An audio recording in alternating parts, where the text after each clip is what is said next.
Hey, what's up, everybody? I'm going live here. We'll wait till y'all get.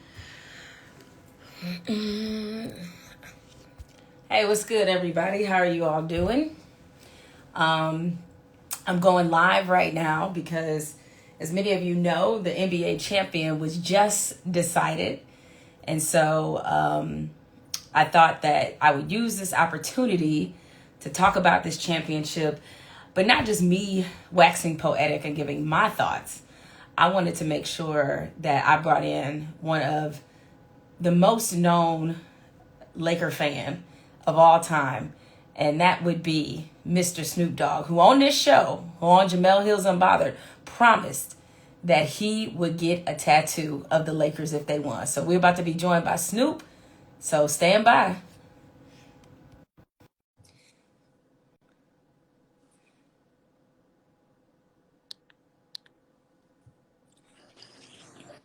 Snoop, what's up, Unc? What up, though? What's good with you? I'm laying down, getting this, his artwork put together. All right, all right, set the scene for us, Snoop. Oh, you getting the championship trophy. With Oh, that KB on the bottom. with the KB on the bottom. Now, I told people this at the beginning of this live, but I'm gonna reiterate it because more people are jumping in. We got thousands of people on already because you know how your name hold weight. So Snoop on Jamel Hill is Unbothered last year. This is what pre-pandemic you said on the show. If the Lakers win it all, you were getting a Lakers tattoo. Period. Point blank. And you have made good on your promise. So how does it feel to be getting this tattoo, Snoop? Well, first of all, I had to call my tattoo artist, the one and only, the great Mr. Cartoon, to make sure he was available to do it. He's a Laker fan too, by the way. So Okay. we found time to make time. So we put it together. I gave him an idea of what I wanted, and he went to work as far as being creative, and you know, it's a little sketch of what it could be. You Oh, got that's gonna be the nice. Larry O'Brien trophy with the Lakers ball falling through with, the what you call that right there, the gates? Heaven's gates up top. And you got Okay. KB on the bottom because that's the foundation. KB right there, baby. So Snoop, how did you come up with this idea? Why did you want the trophy? I understand why you would want Kobe, but why the trophy itself? Because the trophy symbolizes, being a part of the Lakers organization, the many years of doing it, the players that came and went that played, on these championship teams from the Jerry West to the, Kareem's, Magic's, all the way up to the new squad that just did it. So it's just a little bit of love and respect for everybody that's one with the Lakers organization. So you've been experiencing Lakers championship runs your whole life, from Kobe and Shaq, Magic and Kareem. So how does this one compare to the others you've experienced? This one was a little bit different. I say like when we beat Boston for the first time, that felt real good. But this one was different just for the simple fact that, you know, the great Kobe Bryant, this season is dedicated to him. And to know that he stamped LeBron before he left, as far as letting everybody in LA know that LeBron is the one, not the two. You know what I'm saying? He got my blessings. That just made it that much more solid for him to go ahead and win it so fast like he did in 2 years. You know what I'm saying? He came here to do business. He on a 4-year deal. He halfway done. And he got us to the promised land that quick. Now, you, O'Shea Jackson Jr., y'all been talking mad shit since your okay?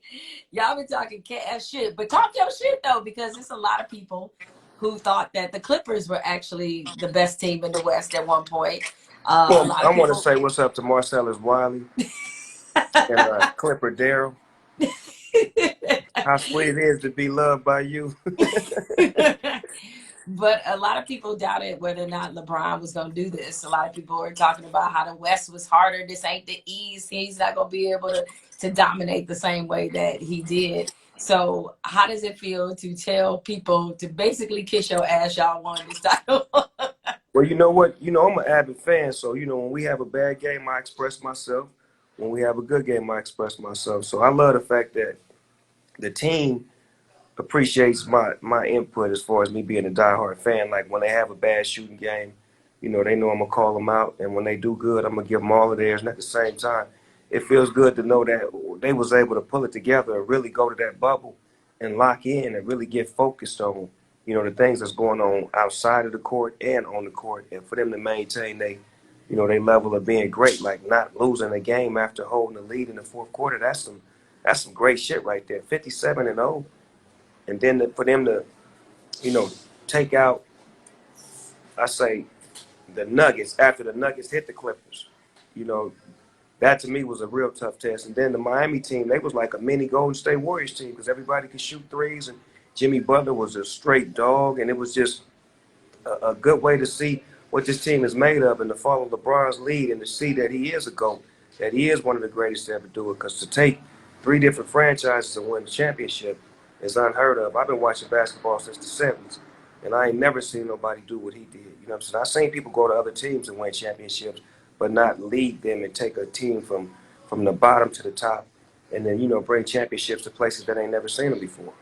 So I know you was doing some side betting, Snoop. So call him out. Who owe you some money right now? Rick Ross, where my money at? How much you and Ross put on it, dog? 25,000. That's all light, little, Okay. little light wager. You know, he got bread. He got money. All right. Did you give him any points? Like anything?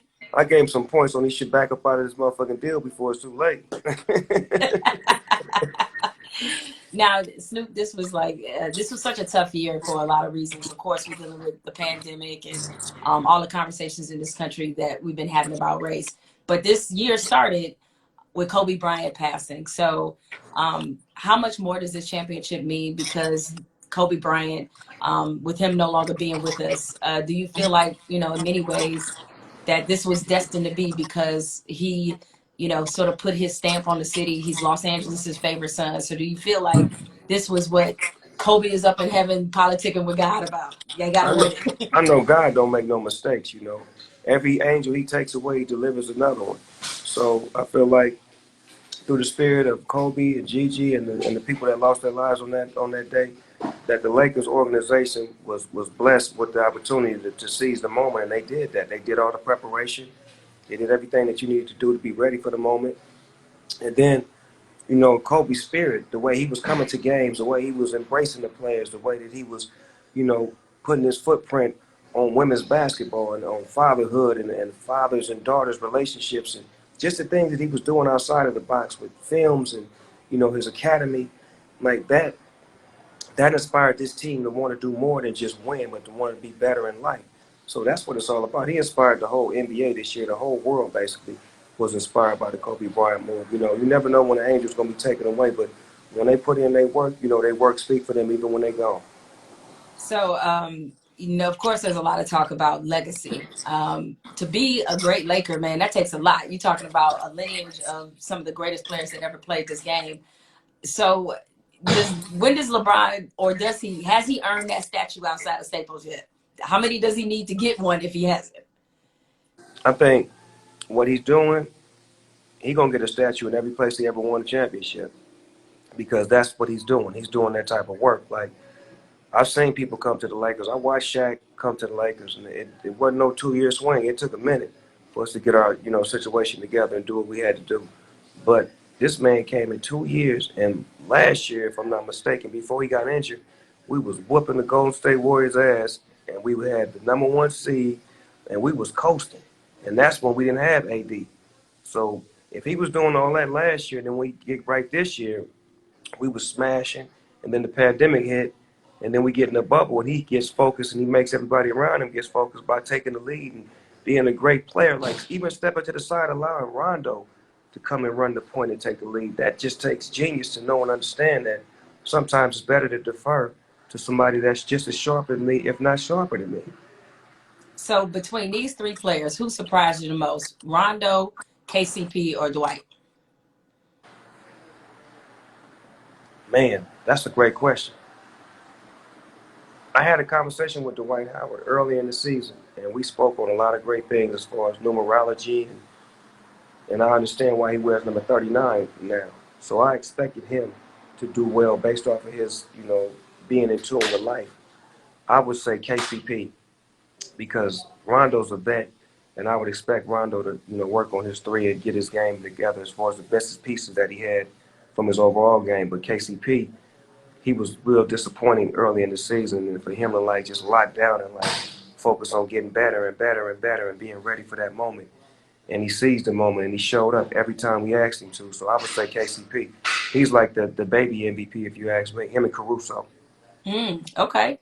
Danny Green took a lot of heat the other night when he missed that wide open ass shot. Yeah, I apologize to him because I went bad on him. I was the first one to go bad on him, so I had to apologize to him. But like I say, when you're a Laker, that's what comes with the territory. You know that you got to have tough skin. You got to know and understand that these fans have been with this organization way longer than you have. So, we feel like you got to really go all out. And like if you do happen to miss a shot like that, the blessing is you get an opportunity to come back and redeem yourself and get it back and get that championship. And we forgive you and you forgive us and we move on like real fans and real players. Yeah. So of course now everybody wants to talk about LeBron's overall legacy. Of course, the number one conversation is he better than Michael Jordan? I'm gonna let you take the floor and give your thoughts on it because I do have a couple of response remarks because I know where you're probably going with this. But what do you think? Do you think he's a better player than Michael Jordan? I mean, that's hard to say because they didn't play in the same era. They never played against the same competition. But if you look at what Jordan did, he played in the era where basketball was real hard and real aggressive, and there wasn't a lot of fouls called, and he had to go up against the beast in the East and the West, and the competition was, a little bit more aggressive. So you got to give him respect for winning six and getting six MVPs and doing it in a time where it was unheard of to go three-peats back-to-backs. But at the same time, when you think of LeBron James and him going to three different organizations, mainly organizations that were terrible, that probably wasn't even going to the playoffs, to going to the finals and winning the finals within a 2-year period is amazing. And then doing it from a standpoint of, you know, being the head force of getting them there and winning it and being the driving force on offense and defense and socialism outside of the basketball court and being a stand-up guy with no court cases, no allegations, no anything in that nature, and being able to create schools and opportunities and jobs and things of that nature to aspire other athletes to be like him. There's so many NBA players that want to be like him right now that's not saying it, but they're showing it, and that's because he's leading by example. So I would have to say that they both are goats in their own rights.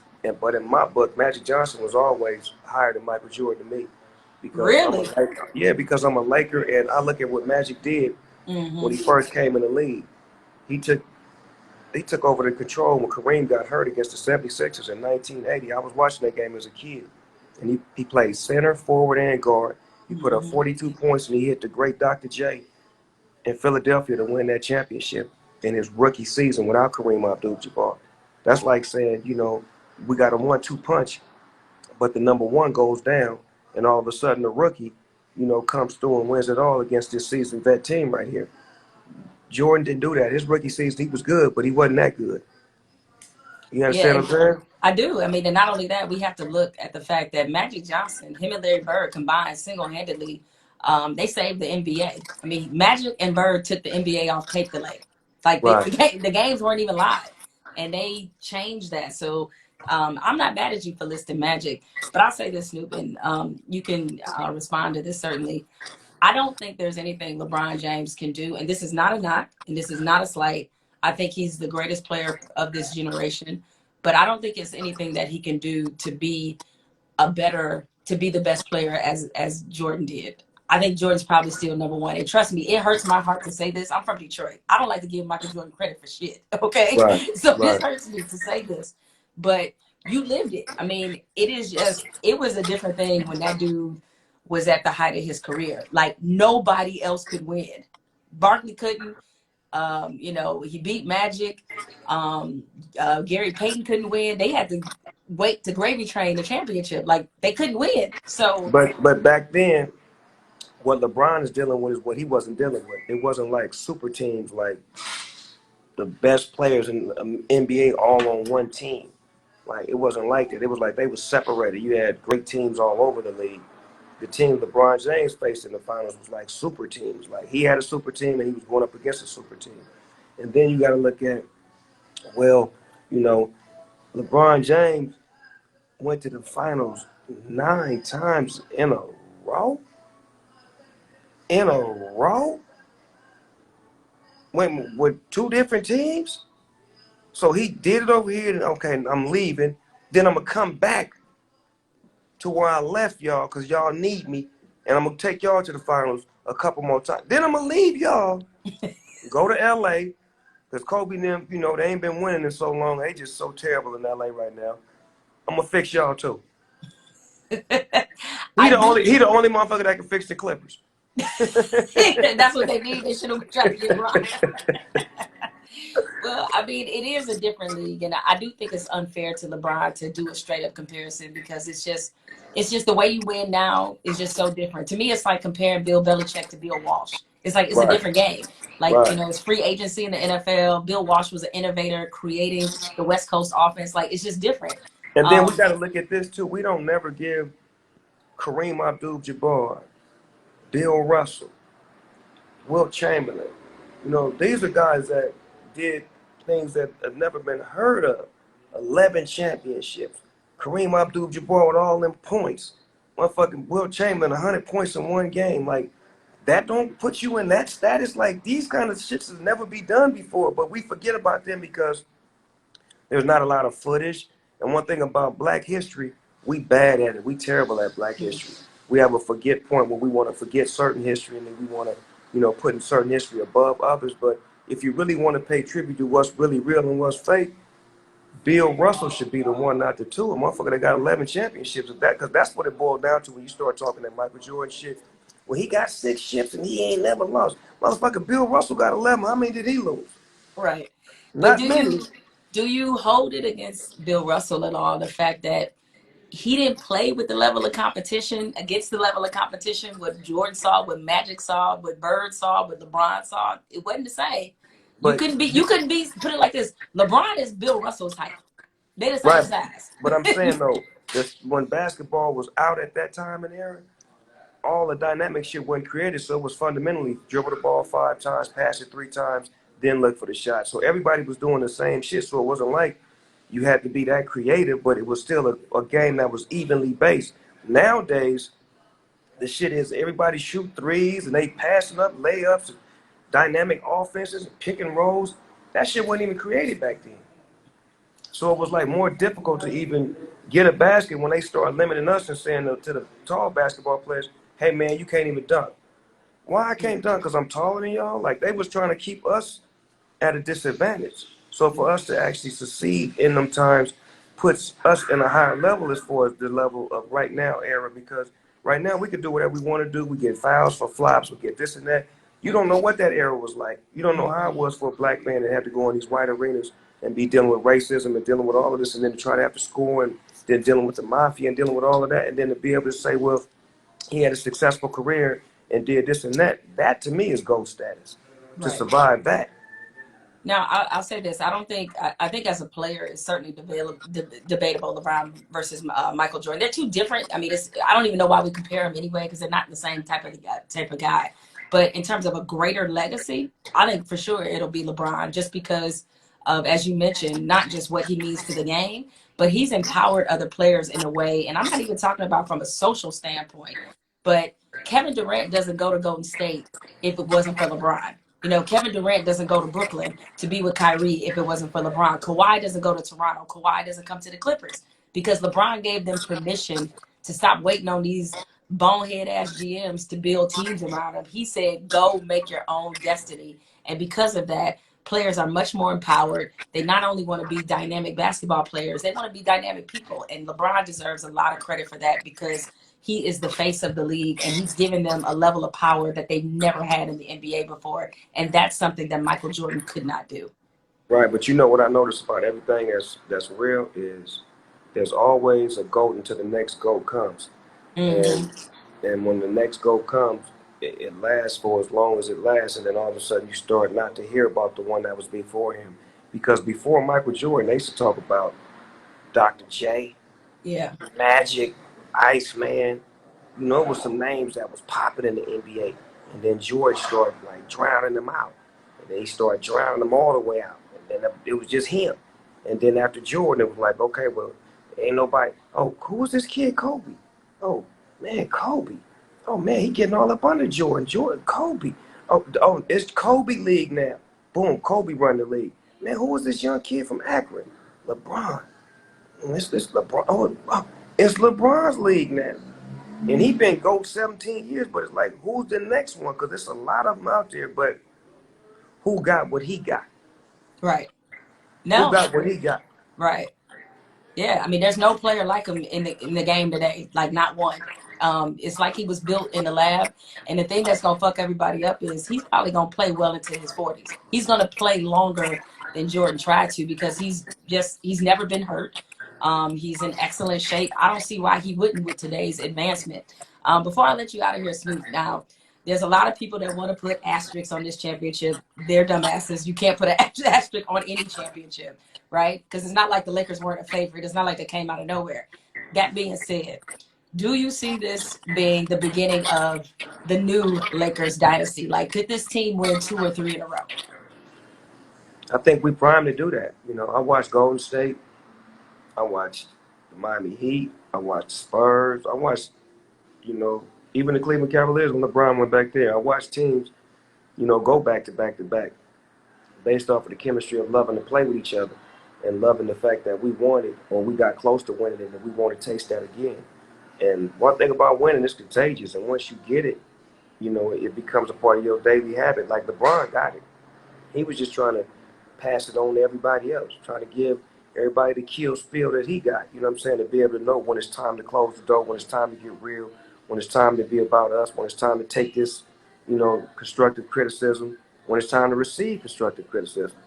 So to me, I feel like we primed to get to the championship at least another 2-3 more times. Just because this is only our second year, and regardless if the Clippers lost to the Nuggets or not, we was gonna beat whoever stepped in front of us.